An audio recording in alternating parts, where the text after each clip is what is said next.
Hello, hello, everyone, and welcome back. How's it going? Chad, how are you today? You doing well? All right, great. Good to see everyone back. Hope you enjoyed the early panels this morning. We've got a treat for you here. First, we get to hear about the winners of the pitch competition from yesterday. So I'll do that announcement. And we've got a wonderful panel with our partners, Heatmap News. On the pitch competition, judges had an incredibly difficult time with this one. For those who saw the pitches last night, can we have one more round of applause to the people who pitched? I mean, very impressive. So the judges came back and they said, we have a problem. We actually want to award 3 prizes. We think that the teams are so good, it's incredibly difficult. So can you find, an approach that actually allows this to happen? So we have 1 first place prize now of $2,000 and 2 second place prizes of $1,000, just due to the judges twisting our arms and making sure that we were able to offer people who done an incredible job the reward that they deserve. Without further ado, the 2 teams that tied for second place are Vibrant Building Technologies, Ryan Fletcher, and Harness, Marlo and Jesse. So those 2 tied, and then our first place, thank you.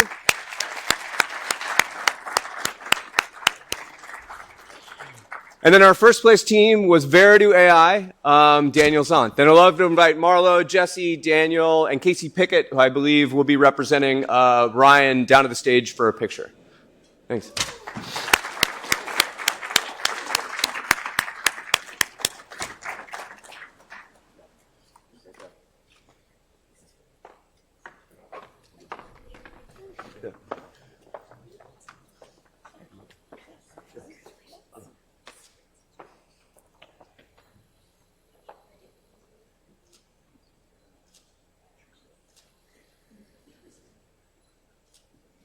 Thanks, y'all.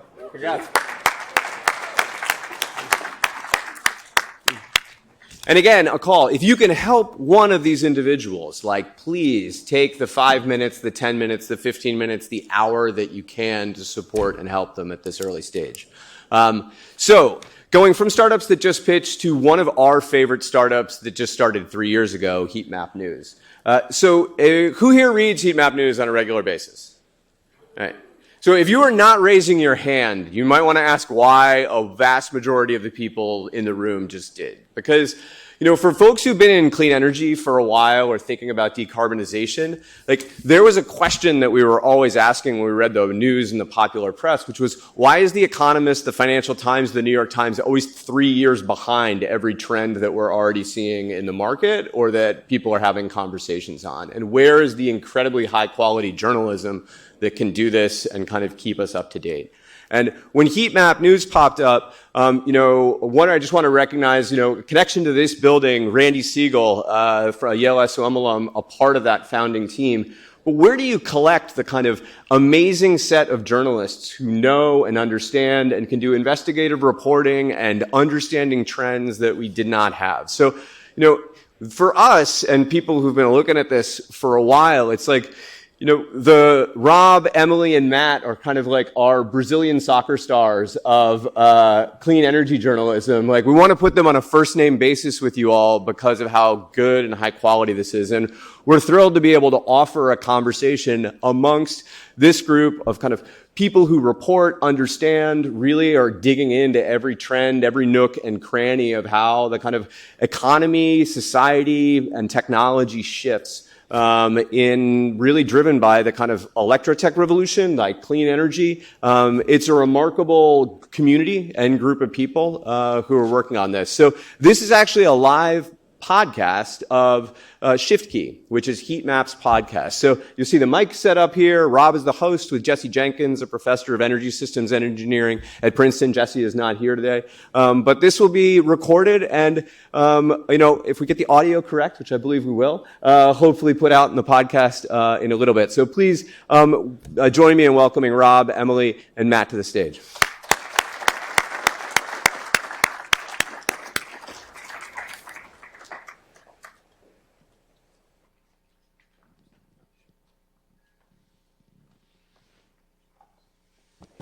Thank you so much, Stuart. I wanted to start by saying that the Yale Clean Energy, it was great. We were here. Hello, everyone. Sorry, I had to reboot.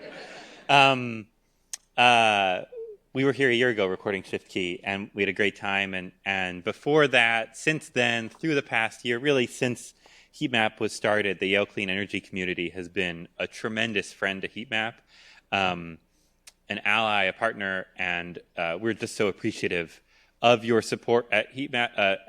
We are appreciative at Heatmap of your support here at Yale.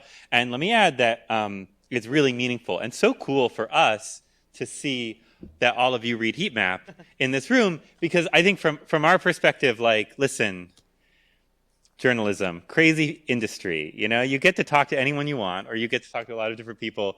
You spend all this time writing the articles go online, and then you don't really know what happens. You don't know what happens. You never see people read them. And so it's always really cool to find out that real people out there are reading them. And we consider ourselves lucky to have such a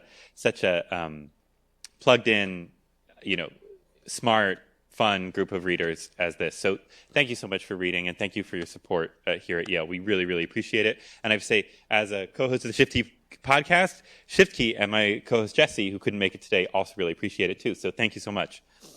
Give a round of applause for yourselves. I command you. Okay, great. We're going to do a live episode of the Shift Key podcast here. We can't play the theme for you. We didn't set up that tech, but I can say the thing that we always say. So Jesse couldn't make it today, but we're going to do a bit of what we've started to do lately on Shift Key, which is bring in some of my colleagues at Heatmap to discuss some of the big trends we're seeing and some of the stories we're tracking as clean energy, climate, and decarbonization reporters. It's funny, these are conversations we have inside the newsroom, and they're just not ones we often have in public. But turns out that there's a lot of stuff we want to say that doesn't wind up in stories, and so here we are. And so without further ado, I wanted to say you are listening to a live recording of Shift Key, Heatmap's weekly podcast about decarbonization and the shift away from fossil fuels. I'm Robson Meyer, the founding executive editor at Heatmap News, and I'm joined today on this week's show for a very special conversation about what I would say is a huge month. Oh, great. That's good. We're just going to make sure we have that for the room tone since we're recording this for a podcast. I'm joined today to talk by my colleagues, Emily Ponacorvo and Matthew Zeitlin, both journalists here at Heatmap, to discuss what has been, I think, a big month for climate and clean energy and energy politics generally, both because we're going to talk about two big things today. The series of elections we've just seen along the East Coast and across the country, and then also this quite controversial memo that Bill Gates, who I would say is the world's largest philanthropist in climate causes and biggest funder of climate companies, put out just last month, calling for, I think as it's often been euphemized, a pragmatic turn in climate politics, climate philanthropy, and climate advocacy. So we're excited to discuss all of that today. Let's start, they're already on stage, but let's start by giving a round of applause to my colleagues, Emily Ponacorvo and Matt Zeitlin. Podcasting, it's so funny. You all have to be on stage, so the equipment is here, but it's important to welcome them into the virtual booth. Emily and Matt, it's so good to have you here on stage, even though you already were. Great to be here, Rob. Yeah, thank you. That's exactly right. Thank you. Matt, I want to start with you. So you've been tracking for Heatmap. You were tracking the New Jersey governor's race, a race that it's an interesting election. It's Democrats trying to win the governor's mansion in New Jersey for the third time in a row. And although it didn't start out as an energy race, it kind of became one over the course of the election. So you just describe, what happened and how electricity politics and the politics of energy wound up becoming so important to it. Yeah, so I think this story kind of starts earlier this year, this summer, when the effect of the capacity auction in PJM, the large electricity market that New Jersey is a part of, they're the J in PJM, happened, and there's this huge increase in the price that utilities had to pay to these generators for them to stay on for reliability of billions of over $12 billion, I think, and that translated in New Jersey, especially, which is kind of an energy short, electron short state, into a 20% increase, up to 20% increase in utility bills in the state this past summer. And this, I think, very quickly became, besides the national stuff with, Trump and then kind of perennial New Jersey issues like property taxes, quickly became like the number one issue in the race.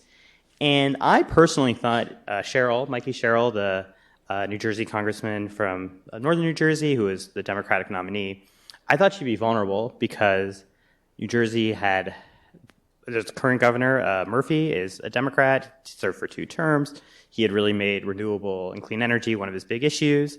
And then you saw this electricity price spike under his leadership. And I thought she'd be vulnerable to that because, obviously Biden had lost in a large part because of cost of living concerns.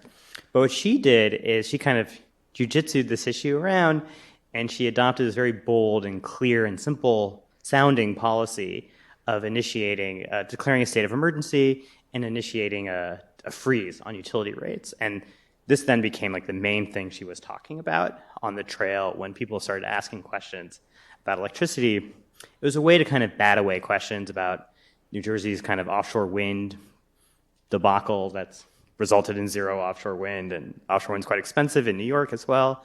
And it was kind of a way to kind of get back on the Republican opponent who was running a very traditional anti-offshore wind, anti-renewable, pro-natural gas, kind of just Republican standard campaign on electricity prices. And she was like, no, I'm going to do this specific thing. So New Jersey is interesting because when we've written, at Heatmap, we've written about like why electricity prices are going up. I think at this point, almost since July, it's become this meme and a real story that electricity has become quite expensive, that it's growing over the past year twice as fast as inflation overall. And in most of the country, electricity is not getting more expensive because of data centers. Even though data centers and the rise in demand for electricity is, I think, in the public's mind, like fully associated with the increase in electricity prices, in most of the country, they have nothing to do with each other. Electricity so far has gotten expensive because basically transformers, poles and wires, the distribution grid, the local distribution grid, the last mile of electricity transportation has like gotten really expensive, both the raw equipment and the labor input. And then in addition to that, the transmission grid in the southeast, large swaths of the transmission grid in the Appalachian southeast, and also in California, either burned down or were destroyed by a storm, causing then the utilities to have to go in and fully rebuild the grid with now much more expensive equipment, driving up rates on average kind of across the country. In most of the country, electricity prices have been a distribution story. But in New Jersey, like, it is actually a data center story, or at least it's a load growth story, entirely through this like capacity auction channel where one of the ancillary markets in the PJM electricity grid is the capacity market, and like trying to anticipate future load growth, and that's begun to feed into rates. Did you see in New Jersey like a populism around data centers and load growth that you might have anticipated, or were people more focused on, let's say, like, please just stop electricity rates from going up, and we don't care why they're going up, but just stop it? Yeah, I mean, New Jersey is not the PJM state that has seen the largest amount of data center actual construction. That's Virginia, that's Ohio, that's Indiana, it's parts of Pennsylvania. No, I mean, in New Jersey, it was kind of anger at the utility was the really big thing that people, faith in public and quasi-public institutions in New Jersey is not the highest. So people are willing to accept the idea that an institution is kind of screwing them over. And Cheryl, I think, really smartly played into that. And as our own Heatmap Pro polling has shown, nationally, people attribute high electricity prices to their utility, which makes a lot of sense. That's literally who's charging the prices. And then to the state government, which also makes a lot of sense because they're regulating the utility. So I think the voters are actually quite sensible in this question. in that they like understand what, like the two big things that drive electricity. I was surprised by that polling too, because it's like, oh, they seem to actually understand like what policies, or at least like the entities generating the policies that feed into their prices. Yeah, I mean, and another thing Cheryl tried to do was kind of associate her Republican opponent, Chitterelli, with the Trump administration, and kind of be like, oh, the Trump administration is trying to make it harder to build cheaper generation, wind and solar especially. And New Jersey has made big efforts in deployments of solar and storage is a big thing. And like when I was talking to, say, environmental groups after the election, they were like, look, this is great. We won. This shows that, clean is cheap, cheap is clean messaging really, really works. I understand why they can say that, and when you can win, you want to take credit for it, but I really do think this utility story is really more key to what happened. I mean, by the end of the race, there was Fox News polling showing that Cheryl was more trusted by 10 points on energy prices, which I found quite surprising, but I think speaks to the strength of the strategy. I think New Jersey is also interesting. Then we're going to bring in Emily, but I think there's another interesting story in New Jersey that I was picking up, which is like, often we talk about the kind of fractious politics of climate change and climate activism around the Democratic Party. Dave Roberts, the climate journalist, has observed, and I'm simply going to quote his observation, that basically if you care about climate change, often the rule is just vote for Democrats, because the more Democrats you have in a state government or the federal government, just generally that means more things are going to happen on climate change. And his rule is like, just vote for Democrats. But often climate groups are also in a position of antagonizing Democrats, like the Sunrise Movement we see do this, aspects of the Sierra Club. We also see local environmental groups sometimes resisting energy development that Democrats at like the state or national level want to see, like specifically clean energy development. You'll see a local, Sierra Club chapter resist, say, a transmission line or a solar project that like state or federal level Democratic policy would like otherwise really like to see in a rural area. What was interesting about the New Jersey race is that the League of Conservation Voters ran like a huge number of the kind of Cheryl adjacent TV ads that, for all the gruff that I think we give some parts of the climate movement about like, look, Democrats are doing all these things for you. Do you want to say thanks to them or not? Like, LCV was actually a major component of the Cheryl ad strategy and like Cheryl campaign. Yeah, and I think that's because Republicans thought they were going to be able to polarize this race around offshore wind and around renewables. I think Ocean County, it's a coastal county in New Jersey, is the most Republican county in New Jersey in terms of vote margin, and intense local opposition to offshore wind there. But in New Jersey, this has become like a fully partisan issue, how you relate to renewables and offshore wind specifically.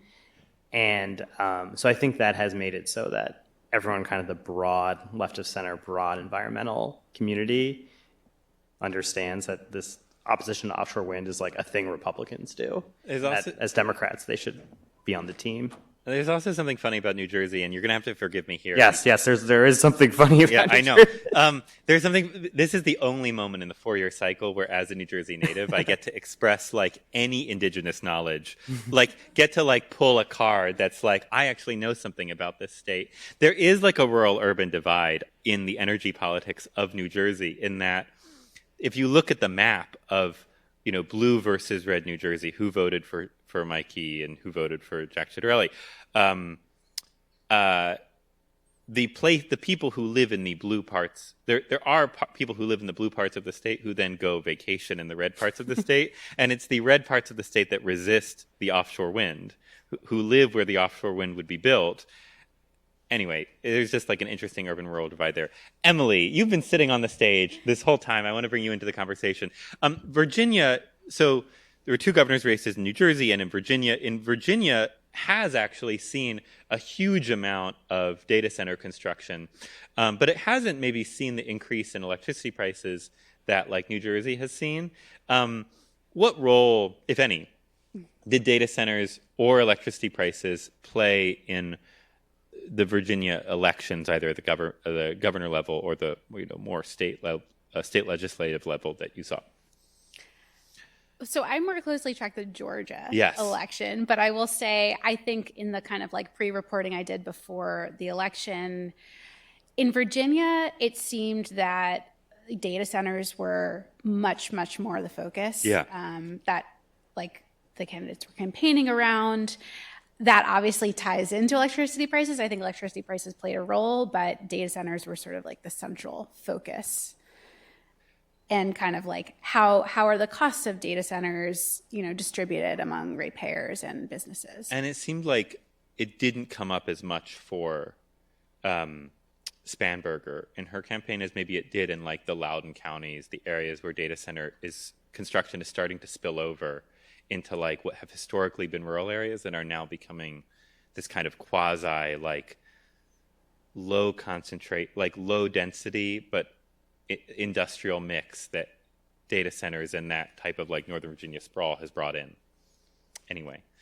I'll also say, so our colleague Yale just published this story yesterday about opposition to data centers, and kind of she's been tracking how opposition has been growing around the country, that it crosses party lines, and talked to a lot of people in Virginia who were just like really, really up in arms about it. So we're kind of, we're watching how that opposition is kind of intersecting with renewable energy opposition, and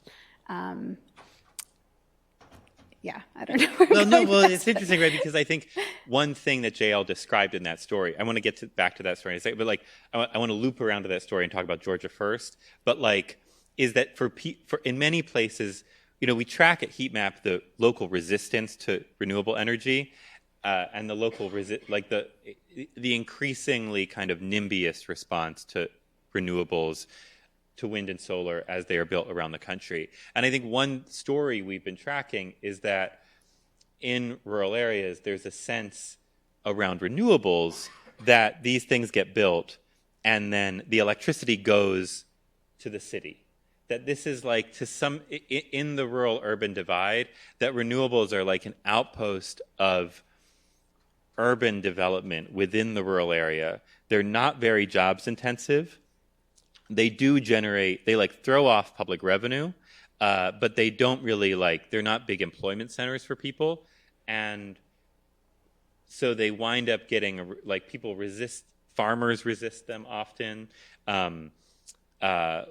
Local residents who want to see more jobs intensive forms of economic development resist them. And also local residents who just would like to see the land remain open and unused for whatever the current, whatever its current land use is, resist them.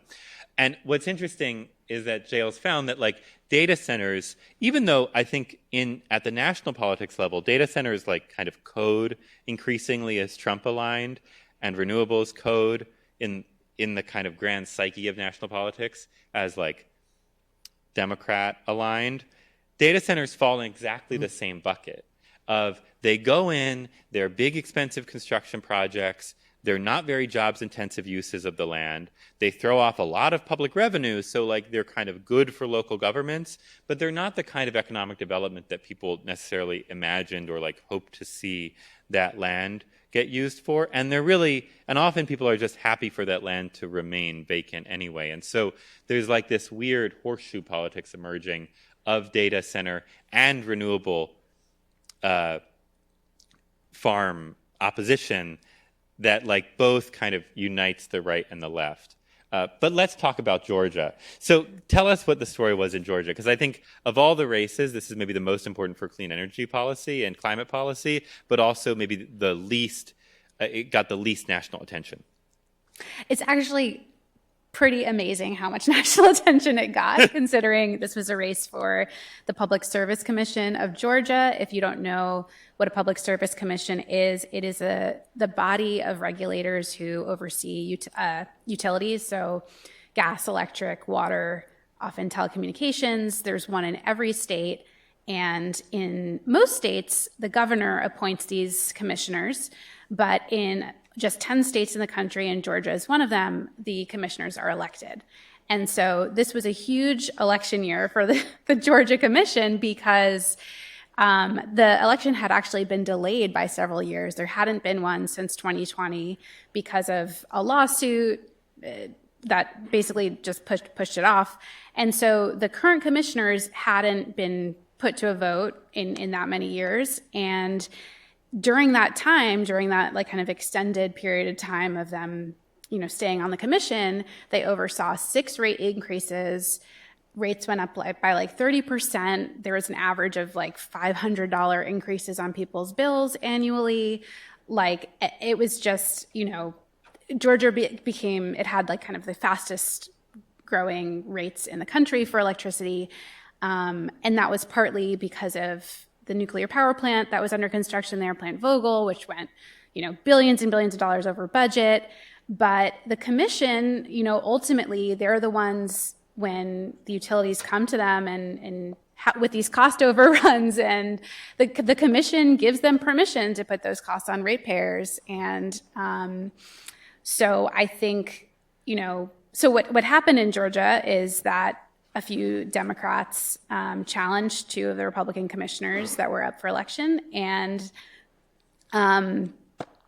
it was sort of like, what's going to happen? Because this is an election, most people don't know what the Public Service Commission is. They don't know what it does.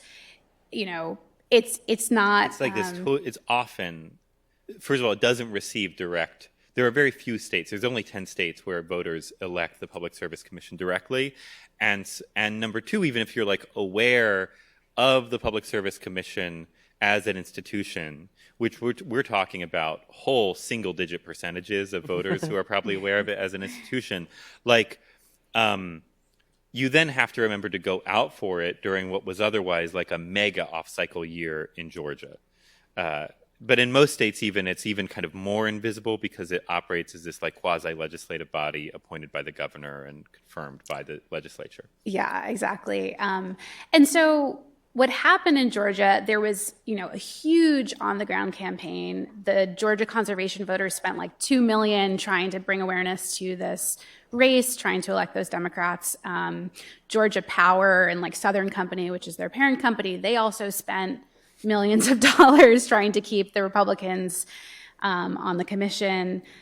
I think another kind of background piece to this is that I think a lot of the criticism of the current commissioners is that they basically give Georgia Power anything it wants anytime it comes asking for a rate increase, for new natural gas plants, for, to put costs on ratepayers, that they're saying yes. And so ultimately, what happened? Ultimately, the Democrats won by a landslide. They won. It was like 60-40. And this race, like New Jersey and also sort of Virginia, was totally about electricity prices. People were really mad about their bills going up. And like New Jersey, I think there's been, kind of a post-election narrative about, this was the kind of turnout shows that Democrats can win on affordability. The Democrats campaigned on clean energy and affordability. There's another factor here in this race, which is that this was the only statewide race on the ballot, and the other kind of major races were all in blue cities. And so, it's somewhat predictable that a lot of the turnout would be in blue cities and those people would vote for Democrats. So, figuring out what played the bigger role is a little hard, I think. So I have 2 questions here. The first is part of the story here that not only were there already other elections in blue cities, and so Atlanta and the kind of blue parts around Atlanta turned out, is also the story here that, look, this is a mega off-cycle year election. It's a it's a highly technocratic election. You have to really kind of be a government nerd to even understand what's happening in this election. It's not like governor or president where you know what those people do if you're a fairly tuned out voter. And then also we know the other big fact we know, and that's been the case increasingly since 2017 or 2018, is Democrats love to vote. Like, they love to vote. They will turn out for anything, especially if that thing has been aligned in their head as a way to stick it to Donald Trump or anyone who had a conversation with Donald Trump at any point in the past 9 years. And this race became a partisan election that was kind of the closest thing a set of very tuned-in Democratic voters in Georgia had as their chance to like really stick it to Donald Trump and preview the Ossoff, the Senate elections that are coming up. Like, how much of this is like clean energy and affordability one, and how much of this is like, listen, you like let Democrats like elect, I don't know, you put a dog catcher and like, middle-aged, college-educated Democratic voters living, in the first-ring suburbs around Atlanta are going to be like, hell yeah, we gotta like go out there and like vote blue no matter who. Like, how much of that is the story here? I don't think we know. I don't know that anyone's really like done the exit poll analysis to get that. I mean, the numbers I think are impressive that it was 60-40. In Georgia. Yeah. Can I ask one more question, which is, when you talk to clean energy people about this race, how did they explain the stakes? Because one thing I've wondered is that back during the Biden administration, when you talked to Biden energy officials about nuclear and about why nuclear was often unsuccessful, those officials who are Democrats would say, oh, you got to do what they did in Georgia. Like, look what they did in Georgia. That plant ran mega over budget, and they just kept rate basing it, and those ratepayers could, like, absorb it.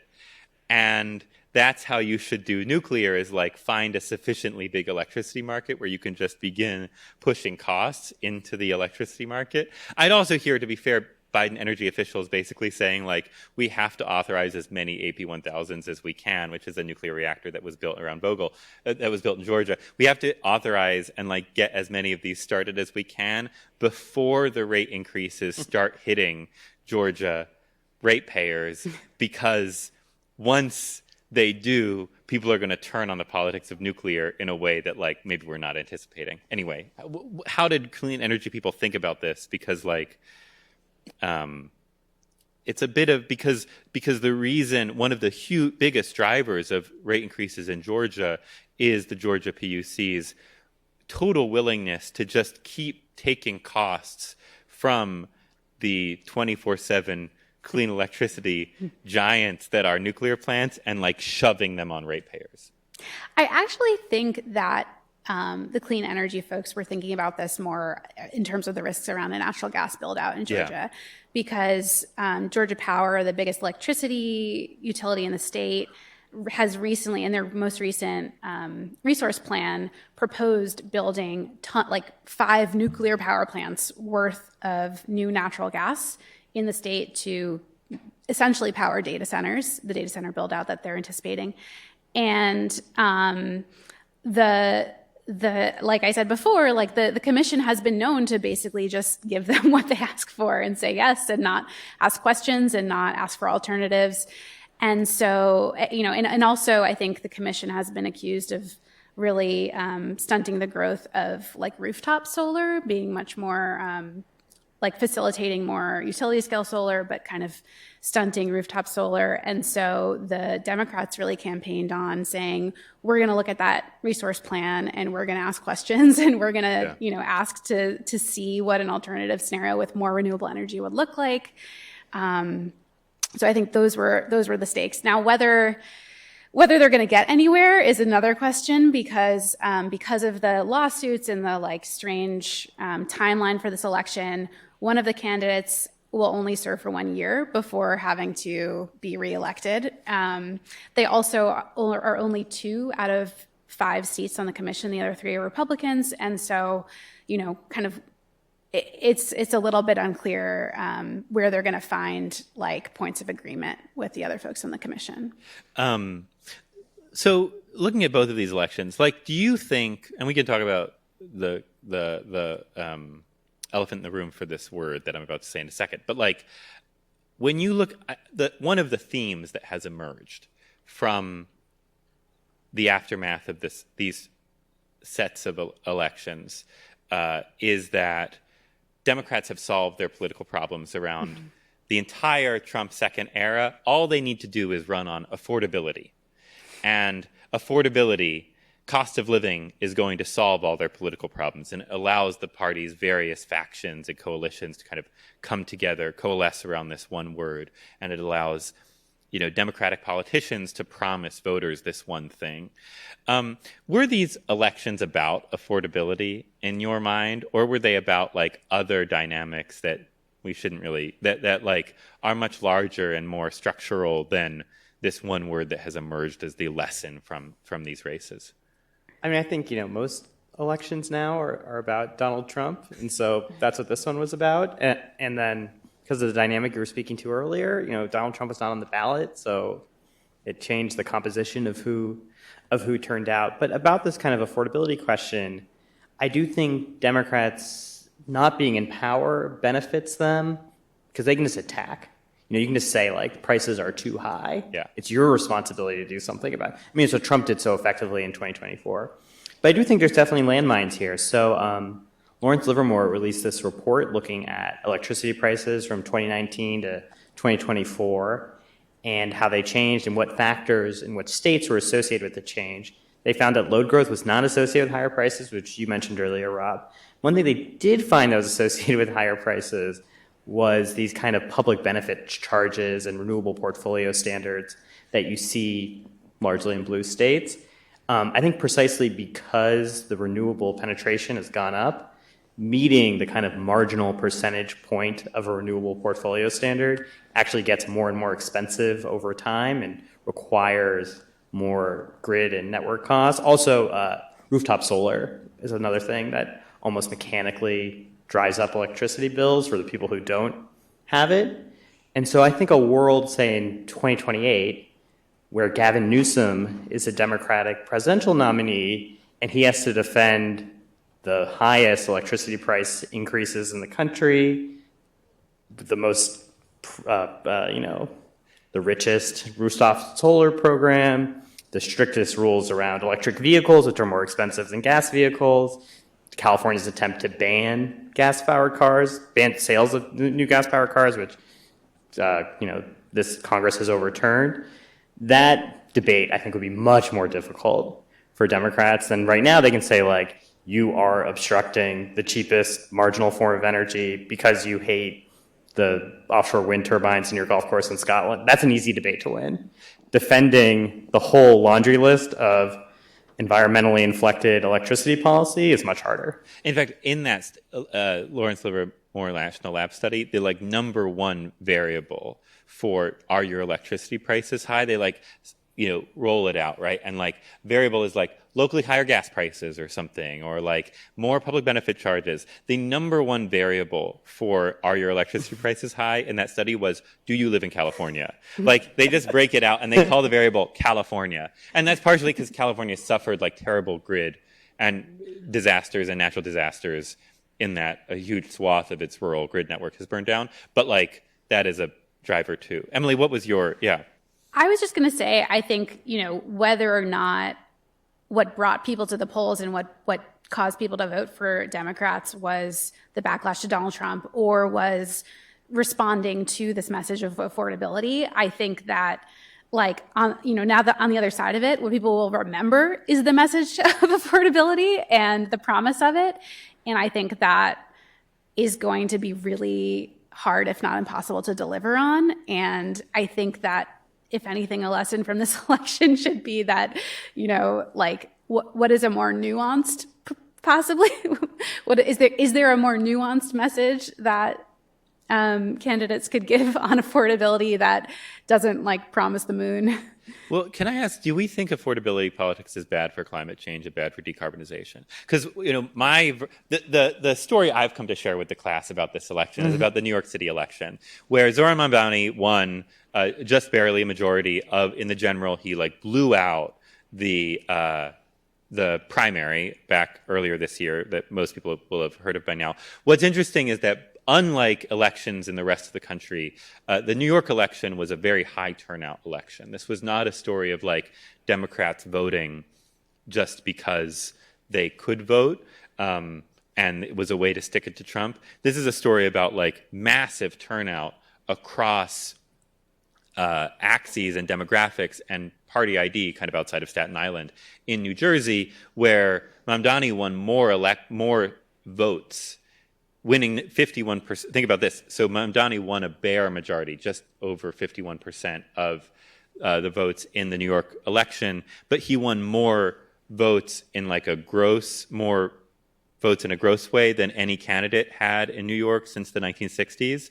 And that's because he seems to have in the New York electorate, what I would describe as a Trump or Obama-like power to get people to come out and vote for him, and also get his opponents to come out and vote against him, while still getting more people to vote for him. And the way that the actual electorate in both the general election and the primary election did not resemble how the electorate was modeled to look, how pollsters studying the electorate thought it would look.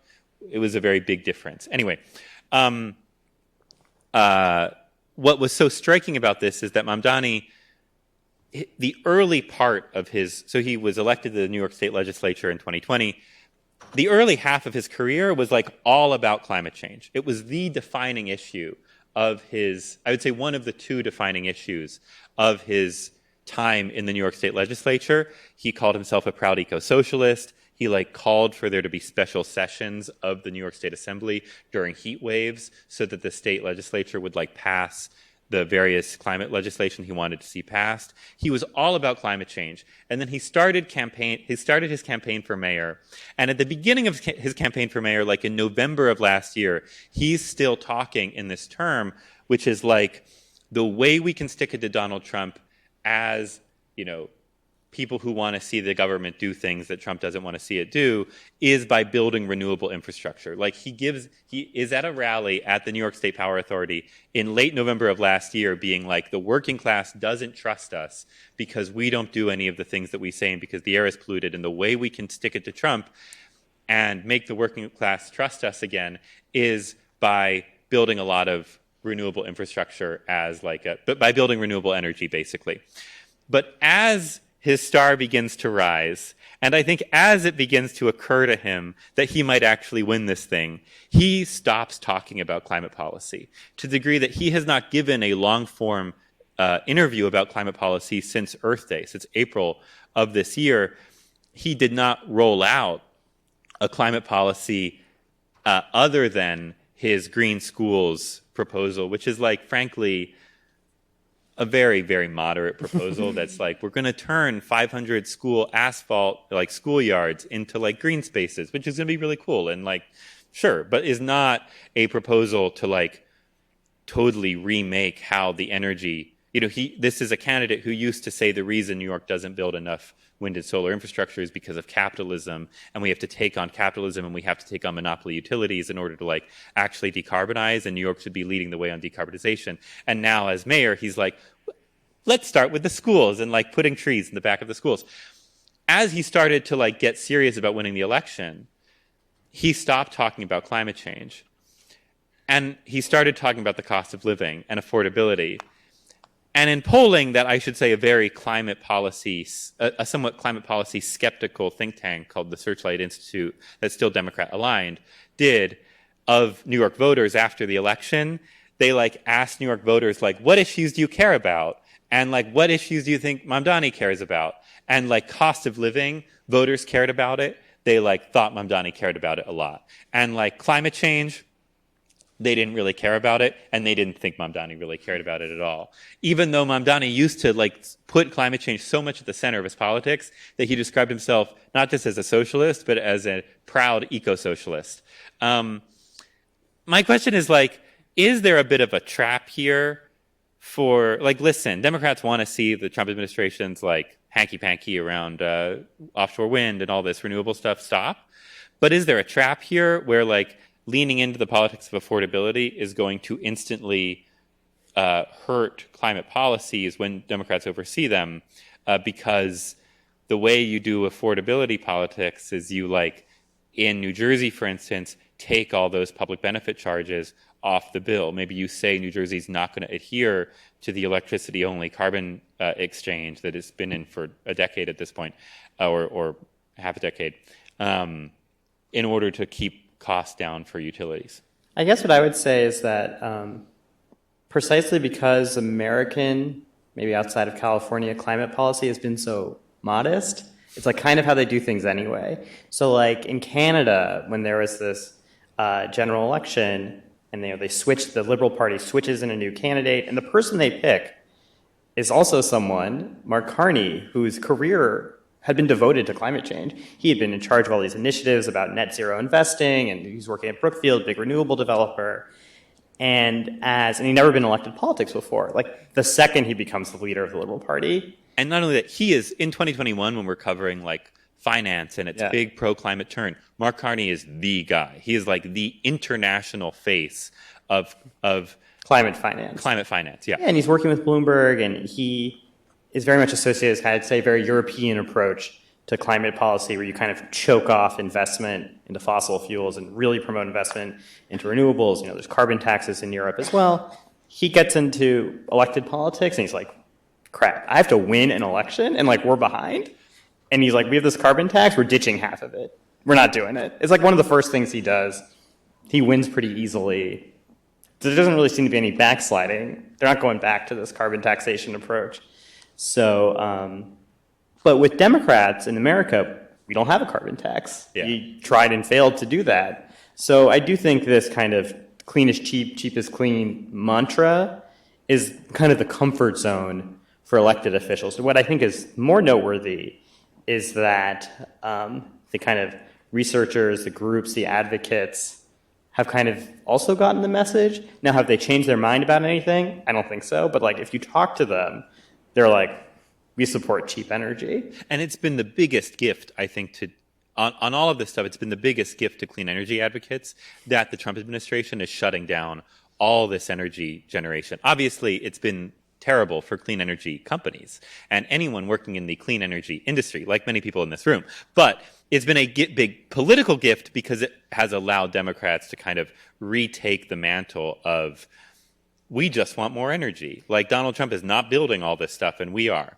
Yeah, I mean, if the president right now were like a Spencer Cox or a Brian Kemp or a Trump 1, where, when they did lease sales for offshore wind during the first Trump administration, the Secretary of the Interior would be like, this is part of our energy dominance strategy. They didn't build any offshore wind, but it's like, they were like, oh, energy is good. I think Democrats are in a much tougher position, but that like entire space in national politics has been ceded to them. And they're actually, I think, have gotten, quite lucky. Let's talk about the kind of related topic. Then we'll go to Q&A. Does that sound good on time? Great. Let's talk about a related topic, which is last month before the election, Bill Gates, biggest climate donor in the world, I would say, and biggest funder of climate companies in the world, puts out this memo calling for a pragmatic turn in climate politics. It is covered. He basically says, I'm not going to read from the memo up here because I think it's annoying when people read from, but you know what it says. You've read some of the coverage, surely. It is interpreted in kind of two ways. By climate people, it is interpreted as a giant betrayal and a message that Gates is basically saying climate change is not as important and is not going to be the end of the world, is not an existential moment. And so, and there's some backlash to that. Among the right and among the Republican Party and among the Trump administration, it's interpreted as like, look, Bill Gates has come around to our position. He himself says that climate change, according to Trump, like, isn't real or something. So we've won. Like, Bill Gates has backed off of this. We've won. What most surprised you about this memo, I would say? Let's not talk about the response to it yet, but let's talk about what surprised you or stuck out to you about this memo, because I think it is an important document in its own right, simply because nobody funds this stuff more than Bill Gates. And if Bill Gates is trying to signal a change in his thinking, then soon enough there will be organizations that will be, dancing to the music he's set. And so, what stuck out to you about it? I would say what stuck out to me wasn't so much any of the specific things he said about climate change. He's always had this very technology-first approach, very friendly to economic growth, very interested in reducing the green premium, especially in these kind of hard to abate areas. That's been consistent the entire time. What I thought was most surprising was that he was really, really stark, that he views it, I think personally, that there's a trade-off between spending time, money, influence, energy on climate change versus global public health, which is the issue he is most personally devoted to, is, health, especially in poor parts of the world like sub-Saharan Africa. And I think since those areas for government funding have been so hammered, and international donations, things like vaccines, have been fallen so short, he personally really, I think, feels a really big personal responsibility to fund those areas. And it's interesting because it's like, if you were to ask, and I'm sure anyone in this room, anyone who spends time on climate change, if you ask them, should we spend more time and money than we do right now on global public health? Every single person, I think, in this room would say yes. And they would very much object to the idea that there's a trade-off. Bill Gates, one of the richest men in the world, he literally thinks there is, and he's been super, super clear that to the extent there's any dollars, you're trading off dollars and cents, he will pick global public health over climate change. And I think it was also noteworthy that he really explained his thinking on this, because you ask a lot of people in climate change to be like, look, how are you going to work on global public health if, you have these areas where, there's terrible weather and it's getting really, really hot, and, that affects public health. So, you have to address climate change to address public health. Bill Gates is like, when it comes down to it, you really should just focus on public health. And also economic growth makes it easier to deal with the effects of climate change. And that's a discussion I think a lot of climate change people don't like having. Emily, what surprised you? Okay, I can't separate my reading of the memo from the general discussion about the memo, because I read the memo after all of the blowback and everything. So I think in that context, what surprised me was I didn't really take away what most people seem to take away. To me, it didn't really seem like he was saying we should be spending less on emissions and more on addressing poverty and health. It seemed like he was saying those were the three pillars, and that addressing poverty and health were just as important, if not more, than trying to lower emissions. And I think my kind of big takeaway from the piece is he frames it in the context of we're going into COP30 in Brazil, and for the past decade we've been talking about climate change in terms of setting a temperature goal and trying to hit that goal. And he was really advocating for shifting away from that, from framing climate change as let's limit temperature rise to, X degrees, and trying to advocate for some kind of new framework where we are moving towards, goals around safety and adaptation and human prosperity, and not around some specific degree of climate change. It was interesting hearing him. I was part of a small group of reporters invited to have a roundtable with him, so-called, before this memo came out that was on the record and about the memo. And one of the things, it's always funny at these things because Bill Gates, if you read our coverage of him, or if you read coverage of Bill Gates going back to I would say 10 years ago when he started climate stuff, he has to be quoted in 2-paragraph chunks, because the way these things work, and I mean this, if you're listening and you work at Breakthrough, we love you and we thank you for inviting Heatmap to this. But I will just tell you, the way these things work is you kind of sit down and Bill Gates just starts talking about what's on his mind. And then you kind of get a chance to throw questions into the pot. 30 minutes in, and then he kind of responds to your questions, but then he kind of just points his monologue more in the direction of what you were saying. Anyway, one thing he was talking about was that he's we always do this thing in the run-up to COP and in the run-up to countries putting together national commitments where we're how ambitious will the countries be? He's because we have these temperature targets and because of the structure of Paris, we backtrack to these national commitments being really important. And he's and so there's all this kind of drama about how surprising, how ambitious these country commitments will be. And he's like, you would never actually want to be surprised by a country commitment. Like, you would never, like, we should never, ever be surprised by these things, because every country, like, has a demographic forecast. And then every country, like, there's not different ways in the world to do the things we care about for climate change. Like, there's no country has a different way of making fertilizer. No country has a different way of making cement. No country has a different way at scale of making SAF, of sustainable aviation fuel. Like, all of these things are exactly the same in every country. And the only thing that countries really control is their power grid. And then it's a question of, like, what is their local domestic policy mix that's like pushing electrification forward and carbon out of their power grid. But like, there's no surprise here about like how ambitious can these countries be, because it's not like, you know, Belgium has figured out a way to make green cement that Germany isn't aware of.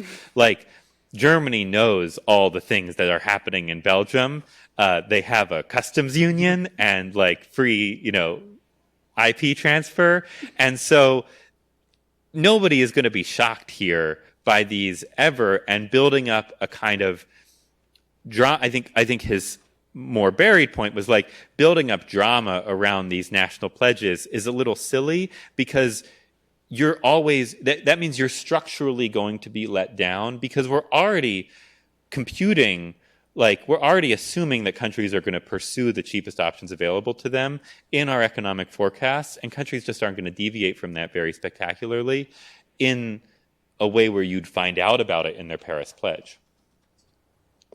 I mean, yeah, I think it also explains why he spent so much of the memo talking about these hard-to-abate sectors. Because I think the way he sees it is that, like, once we figure out a green cement, you know, or something like that, or green, low carbon emitting fertilizer production, that's cheap. The entire world will essentially adopt it all at once, or the rich world will adopt it all at once. Middle income countries will adopt it a little later, and then, but like no national pledge delivered at COP is going to make green cement happen.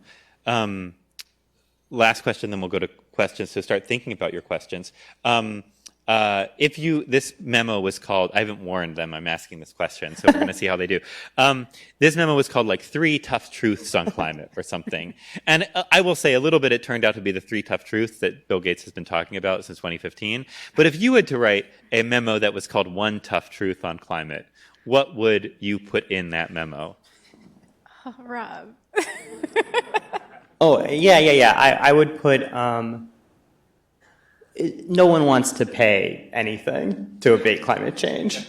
Or your assumption to be, when asking dollars, that a normal person wants to pay to make climate change not as bad as it will be, your like baseline should be 0. You can kind of work from there. That would be my tough truth. Which is actually one of the Gates tough truths too, in that he's like the middle income country. He's like climate comes entirely down to middle income countries, and they're too big to ever subsidize enough as you would need to like get clean energy across. And so it's all going to be technology, because like they're not going to pay anything extra for their development in a way. I mean, middle income countries, like, you know, Kent County, Connecticut. I mean, come on. It's like, look around. I mean, I guess I'm biased. I'm from California, where we have a strange group of people that actively do want to pay more to make climate change not as bad. But one thing I've learned in my life, not living in California, is that not everyone is like that. I put you totally on the spot. I know. And before Matt started talking, I was like, oh, well, I think it's just the cost, you know? Like, I don't know. I think it's just the cost. Like, I think that actually making progress on climate change is very expensive, and we do not know how we're going to pay for it. Like, sorry. I don't. I just think of it, that makes me think about, you know, I've been reporting a lot on building electrification, and how are we going to, you know, especially in New England, transition off of these, you know, gas lines, that miles and miles of gas lines that run through our communities, and electrify all these, you know, old, you know, 20th century buildings. 20th century? Or, you know, 19th. I was taking the train in here. Where are these 20th century buildings you speak of? And when I talk to you about this, one of the things that's happening right now is people are looking at how do we, every time the gas company wants to replace one little bit of pipeline that's like leaky or old, like instead of replacing it, let's just get rid of it and electrify those buildings. And that's like a great idea, but everyone's like, okay, but then how are we going to pay for it? Like, where does the money come from? And it can come from ratepayers. I mean, in some cases, that project might be cheaper than the gas replacement. But yeah, I just think about then there's that problem multiplied by every single thing that we're doing. I live in a co-op in New York City, and I now think the entire world works this way. I use the co-op governance model to understand everything. And it's it probably does give you a decent sense of how things are going. So building electrification is a great example. If you want to electrify all buildings, what you're saying is you have to replace your boiler today, and it works fine. You don't have to do it today. But I think that's a huge misconception. But you're replacing it conceptually before the end of its natural life. Not necessarily. But then you're delaying the transition by a really long time.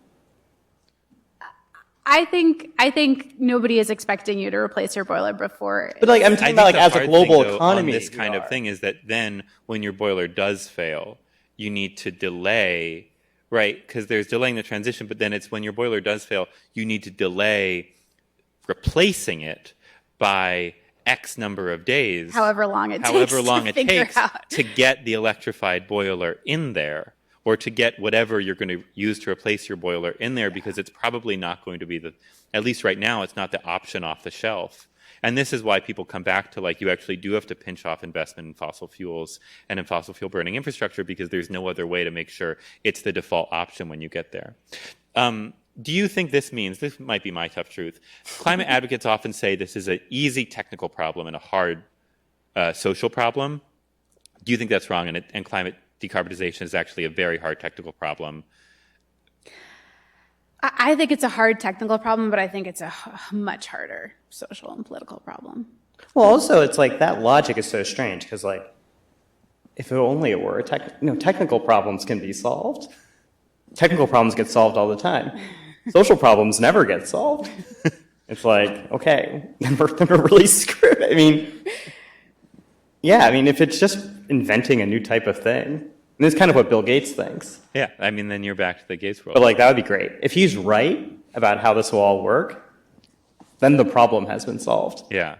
I thought we published a rebuttal from the climate scientist and climate researcher and thinker Zeke Hausfather, and he made I think a very, very great point, one that's often overlooked, which is it's not only climate technology that is getting more innovative and more effective and cheaper over time. We've gotten way, way, way, way, way, way, way, way, way better at extracting fossil fuels cheaply but with better technology too. And the entire story of American energy over the past 25 years has been a massive productivity leap and massive technological investments in our skill at extracting fossil fuels, and that has to go into the mix too. And on that happy can I say one more thing? Yeah. The economic effects have affected everywhere in the country except literally where we are right now. New England is completely cut off from the shale revolution, literally. And I don't know, people here don't seem super thrilled about how their energy situation is working. Well, we have benefited from a rising dollar in trade, right, as we export. Anyway, let's go to questions. We're going to do this quickly because I don't know how much longer we have. Let's go right here in the front. Blue quarter zip. Hi, I really enjoyed the talk, so thank you for that. But along the lines of clean is cheap and cheap is clean, I think that clean energy is a lot cheaper than it was a decade ago, and it dropped dramatically. But to me, it feels like climate optimism kind of flipped to be where people kind of just accept that life is going to get markedly worse in the next century or so. And I think that lines up with how the tale of Gen Z kind of shifted right. So I'm wondering why you guys, if you have any insights on why that disconnect exists. Why climate optimism has declined even as... Yeah, it flipped. And I would say that in some ways what has happened is that I would say two things. I think in some ways what has happened is that our sense of temperature pathways has changed a lot over the past 10 years too, in that part of what the revolution in climate action has been over the past decade was driven by a decision that not only was 2C. I mean, you go back to reading Vox climate articles from the late Obama administration, 2014, 2015, and they are like, the world's goal is 2C, to keep climate change to 2 degrees Celsius of warming by 2100, and it's never going to happen. And in the past decade, what happened was that we accelerated climate action by basically sensitizing the global public, and I would say the global progressive policymaking community, to 1.5C. What has also happened in the past 2 decades is that largely due to like learning economies of scale and like technological improvements coming out of China, we've gone from expecting like global temperature rise to be like more than 3C to like maybe shooting in the mid 2C to low 3. But that seems worse because we're more acquainted with what the modeled damages are at the 1.5 and 1.7 and 1.8 level. I also just think that there's a big question hanging over the climate policy making community, which is largely concentrated inevitably in the Democratic Party, that is tied to like the big questions hanging over American progressive politics, which are like the IRA kind of took a cheap is clean, clean is cheap philosophy, and number one, like I think found that there were still a lot of obstacles to building, even if you subsidize stuff that's already really cheap. And number two, Joe Biden really failed to, like, then it just kind of got like wrapped up in the overall political failure of the Biden administration, and Joe Biden couldn't really sell it. And I think the big question going forward is like, is that because the president couldn't talk? Like, you know, the president couldn't like express himself in an extemporaneous way on the issues that had been presented to him, and so therefore had like no agenda setting power? Or is it that like this is not something voters and the public care about at all, and so you're better off just handling this in like a very muted way, which it might be tie into how Mamdani has decided to pursue it in New York as well. Yeah, let's do another. Oh, I guess I get to call. Let's do black vest over on this side of the room. Hey, thanks a lot for this. It's really interesting here. When you're talking about the backlash to electrification here in rural communities, how does that add to the argument that the U.S. is acting more like a petro state with shale production, while China is acting more like an electro state with renewables build and all that? Are you referring to like the backlash to generation, like building new generation? I guess what I'd say is that in areas where there's fracking reserves and like shale, let me restart that. In areas where there's shale resources that can be unlocked and have been unlocked with fracking, often the federal government and the state and local government has gone in and blocked NIMBYism, has said you can't NIMBY fracking here, or they've done what New York State did, relatively early in the process and said, we're just not going to frack in the state.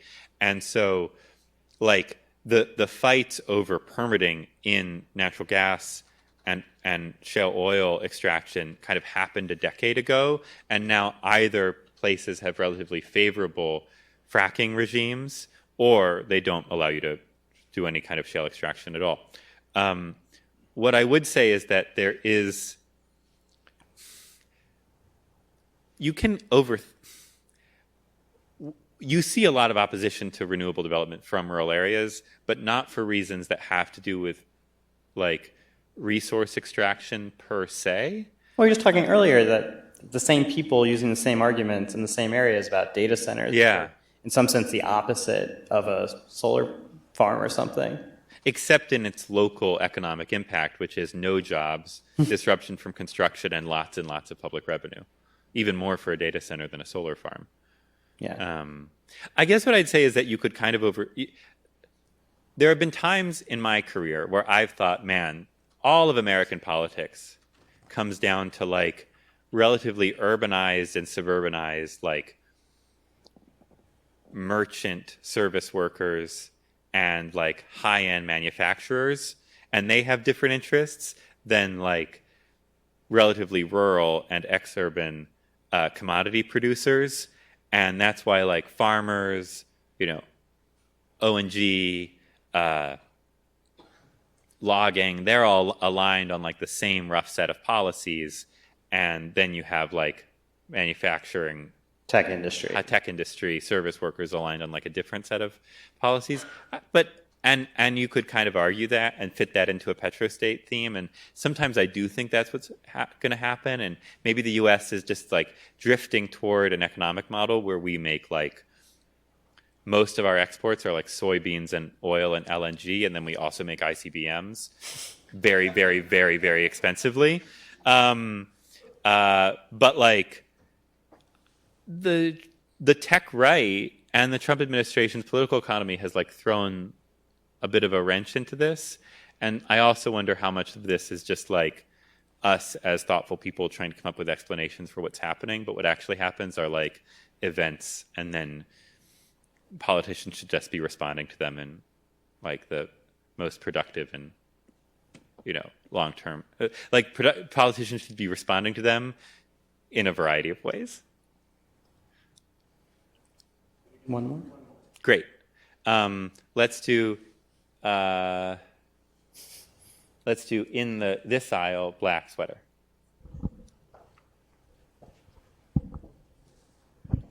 I think in communication, climate change is a long-term issue.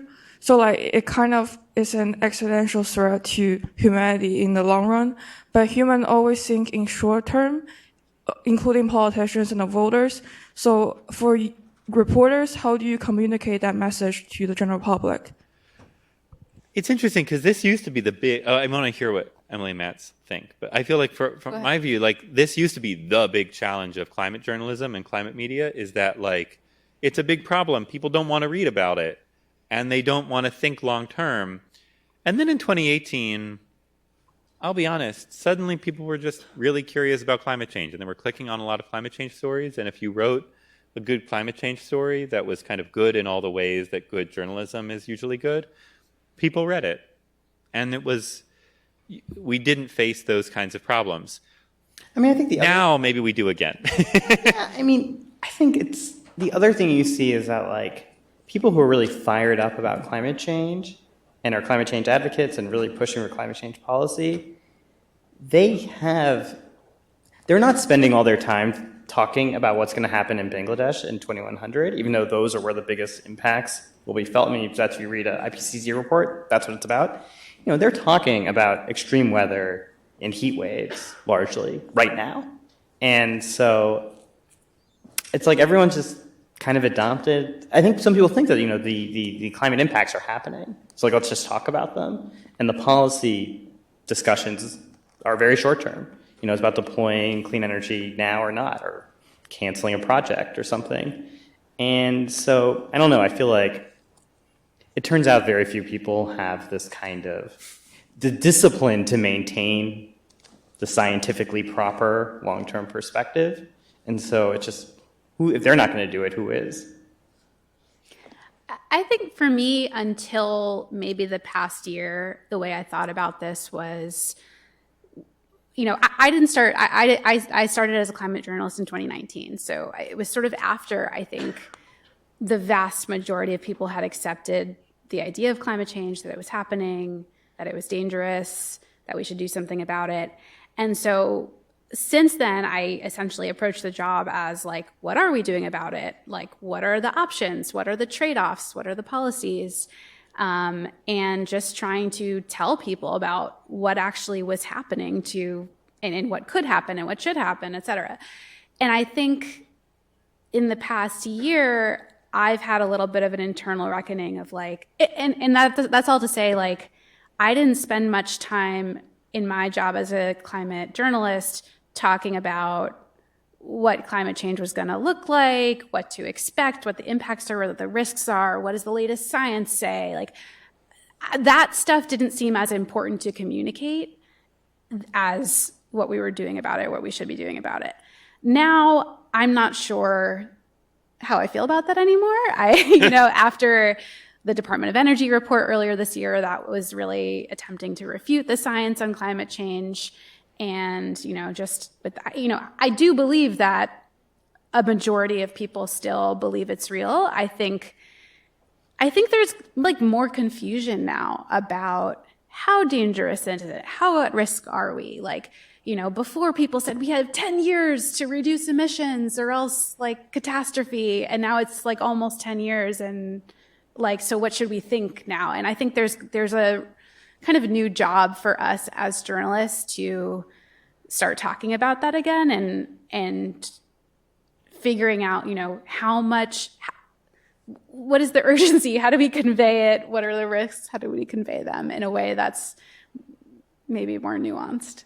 I think that in 2015, the climate messaging community, climate communications community switched to a kind of new playbook that they would describe to you. And that playbook was like, climate change is real, it's fixable, and it's happening now.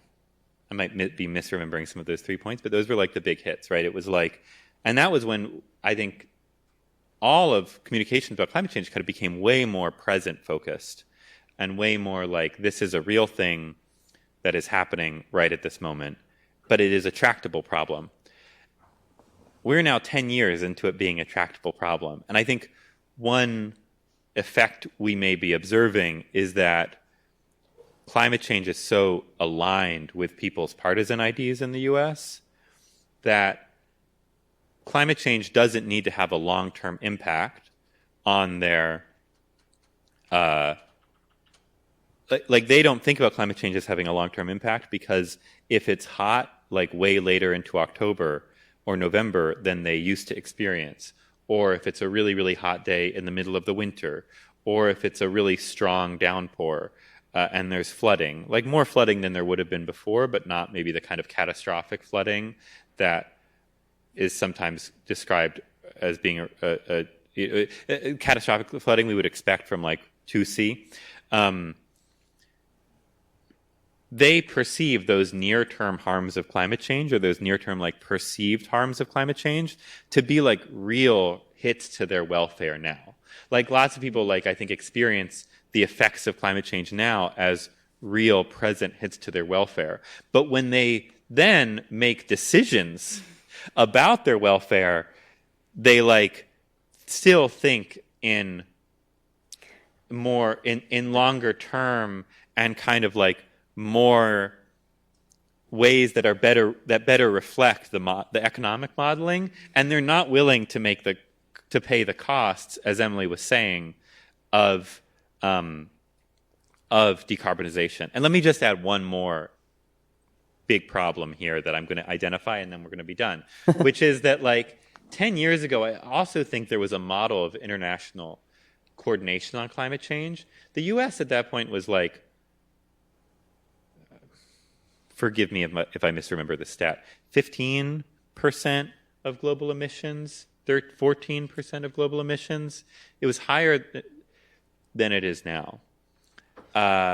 And the US imagined the role, when US elites, the US leaders thought about what decarbonization would look like, they imagined a role where the US was forging an international consensus and then developing the technology to make that consensus real, which is roughly the same kind of process that happened with the Montreal Protocol to fix the ozone layer. Since then, what has happened? And so so the U.S. was both like a large share of global, like a larger share of global emissions than it is now, and also like there was still all this technology that needed to be developed to like make decarbonization real globally, and the U.S. could like export it while striking an international deal to make decarbonization happen. What's happened in the past decade is that the U.S. share of global emissions has like continued to decline. It's 12% now. Maybe Trump will like succeed in bumping it up a tiny bit by the end of his term, but like there's the trends, if the president also achieves his goal of like building a ton of new nuclear reactors. He will potentially do more for decarbonization and domestically than like the Biden administration did. So, but the key fact is the U.S. is declining as a share of global decarbonization, and China's developed all the decarbonization technology that the U.S. once imagined it was going to export. And so, or like much of the decarbonization technology that the U.S. once imagined it was going to export. And so when we think about solving climate change over the next like 20 years, or what climate politics will look over the next 20 years, the role that America could play is very different than the role that America imagined it would play when the Paris Agreement was forged. And I don't know that we have like a clear sense of what that role might look like. The Biden administration experimented with one of the roles that maybe the U.S. would play when it tried to cut off development financing for, let's say, natural gas development in sub-Saharan African countries at the beginning of its term, and everyone hated that. The countries hated that. Everyone except like climate people, hardcore climate people. Bill Gates hated it. Bill Gates hates it. The countries Wright hates themselves it. hated it. Everyone hated it. And so it's unclear what the path, not only is the path for domestic climate politics like a little unclear at the moment, though maybe we can kind of see paths forward. The path of the U.S. role internationally is quite unclear. And what I would take away from that is not only that like we're in the middle of the woods, but like it did also kind of feel, unlike Emily, I was reporting on this in 2017. I was a baby climate reporter. But like it did also feel like we were kind of in the woods then too. So this moment of being in the woods and not really knowing how things go forward is also when the like most innovative and important thinking about setting our path forward happens. And it happened then, and it produced the IRA, and there were some huge wins from the IRA that have remained in place even through the One Big Beautiful Bill, and it'll happen again now. So you're saying next year the conference will be in Chinese. That's Looking forward to it. Well, please join me in thanking the team from Heatmap for a wonderful conversation.